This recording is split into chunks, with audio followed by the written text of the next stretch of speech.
Championship, 1-0, undefeated season rolls on. 82-0.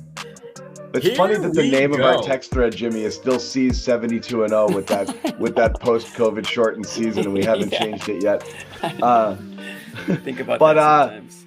Okay, I'm gonna let the mood of the room decide. Let's check the comments here. What direction we're going tonight? Because what do you mean? What direction? We have to go in one direction tonight. We'll touch upon everything, but we have to go.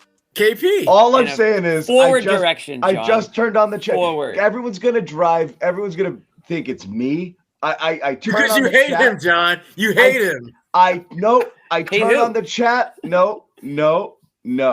I turn on the chat. First 4 comments are JB. Then it's I'm going to show you. Jalen Brunson either. Just in a row. First comment I read. Oh, spooky. Ahmed, these are too spooky. Ahmed went nuts. These are too spooky. It's spooky season. Then it's Cornette sucks. I'm sorry, guys. Then the third one I see is this. Missoula fighting for his job. These are our listeners. These are our viewers, John. These are the ones. And they won. These are our children. They won this game. And they won. Listen, I'm leading with Kristaps Porzingis because, as everyone should know by now, I am terrible. Kata madly in love. Him. Is this where we are, guys? We're not. I'm not even looking at those comments right now. I'm starting with the new hire, Kristaps Porzingis. Hired talent there, and this guy, he's Larry Bird meets Kevin Garnett. I've said it before, I'll say it again. He does it all, Sherrod. He does it all. He even flops out there, which we'll let that one slide tonight for the.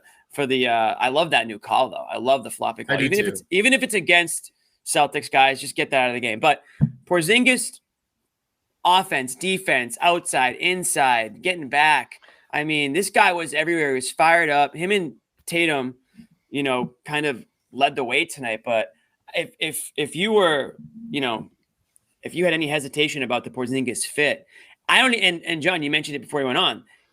They didn't even look for him in all the right places yet, and he was still having such a big effect. They could have hit him 100 times. Like I think they got to figure out, like, oh my goodness, they should be running him in screen action all game long. They will. Yeah. Well, this is game one. They were doing that in the first quarter, and what did he do? He got you 15 points, and then they kind of went away from it after that. There was a possession in the second quarter that. If you're scouting the Celtics, that one possession is going to scare the crap out of you. Is Porzingis and Tatum high pick and roll at the top of key? Porzingis rolls to the basket. Both defenders gravitate to him. Tatum, I think he missed a shot because he was like, "Shit, I'm wide open." Right. That never happens when we run pick and roll with Robb. Never. I love 7'3" guy wide open. He's never going to get a shot blocked once this year. Another bold prediction. He will never have a shot blocked this year. I love my analogies. In 3 minutes and 30 seconds into the first show of the year, I'm going to give my first one because I'm not going to overreact to like anything in night one. It's a brand new team, a brand new band. They're playing together for the first time. But what I will say is where you have some things like what you saw tonight, Porzingis go crazy in one quarter, then Tatum saved their asses in a really sloppy second quarter by doing what you want to see him do. Aggressive, downhill, quick moves, not rocking the baby, going.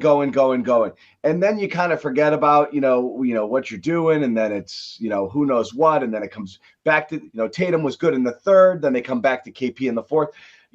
I view this team, this is my first analogy, like a buffet. Like there's a lot of good options, right? Like, and sometimes you come up to the line and you don't know which one you want to put on your plate. You want to put all of them on there and you'll just forget stuff. You'll walk back to the table and be like, oh man, like I might've loaded up a little bit too much on pasta and I left the prime rib there. Like they're going to do that. Well, that's a rookie mistake. That's a rookie mistake. Don't waste your time on bread and pasta. Don't go to pasta. That's what they want you to do. Okay. Exactly. All you can eat pasta. You go up there with one bowl. That's what the buffet lobby is hoping that you do. But that's going to happen here is they're going to get overloaded. They're going to forget some stuff and guys are going to get left out. What's Cornette at the buffet? What would you say? Is he like green beans? Garnett. Jello salad. No, he's the kale garnish. He's not even a kale salad. You're not supposed to. You're not supposed to eat that. That's garnish. Don't put it out there. You shouldn't put Garnett on your plate. Okay? Big Kale wants you to eat it. Man. No, you don't do that. He's a garnish. John, I'm just noticing. You bullied Ahmed out of getting rid of the spooky comments. No, I got rid of him. Oh, well, you're executive decision. It was, you know what? It wasn't the spookiness. It was just the It was disjointed. You can't read crooked. You can't read crooked. I've noticed that you're not doing well reading anymore. You need glasses. I have glasses. I don't think it's the font. I think it's the font size. No, the crooked bothered me. I was trying to figure it out. HelloFresh makes it really, really, really easy to make sure that you're maintaining and eating real food as opposed to just reaching into the cupboard and grabbing whatever you can on the go. And it's terrific. And again, if you don't have the time to shop and to do all of the prep work, HelloFresh is the way to go. Go to HelloFresh.com/CLNS50. That's HelloFresh.com/CLNS50. Use the code CLNS50, 50% off plus free shipping. It's a really good deal. Once again, America's #1 meal kit. There's a little bit of last year, kind of like your ball, my ball, but now there's 5 guys to share the ball with. You're going to see nights, I guarantee, where Holiday has 5 shots, White has 3, there's going to be nights like that too. So they got to figure out what they're doing there. They definitely didn't have it figured out tonight. What I will say is we did not have ball dominant point guard Drew Holiday here. We had kind of the same stuff. Run that high screen, give the ball to Tatum or Brown, top of the key, let them kind of cook, figure stuff out. I thought we'd have a different kind of look in how the offense was going to go, and I don't think we really did on night one. I'm hoping it's going to get a little bit better as we go along because, if you didn't know any better, you'd have thought that was Marcus Smart out there and not Drew Holiday, because the role that they played in the offense was pretty much the same. He took a couple of bad shots. Marcus Smart will always take a couple of bad shots. He did some good things defensively. Marcus does good things defensively. It's going to take them a couple minute turnovers, right? But the thing that impressed me was that they recognized certain matchups and they absolutely went at them. And I don't know if you guys noticed this or not, but it felt like Tatum spent way more time trying to get in the paint, back his man down than he normally does. It seemed like he didn't settle for the 5, 6, 7 long shots under pressure or early in the shot clock that he normally takes. Instead, when he saw that he had a smaller guy on him, he took his ass on the block and tried to post him up. He drifted in and out in that, I thought, a little bit. He had a period of time where he was just perfect, his offensive approach, but then just unnecessarily, needlessly breaking down a guy and going ISO with a tough, challenged shot when it wasn't necessary. It almost seemed like he felt bored at that point. Yes, and he needed to challenge himself. I don't love that, but that's fine.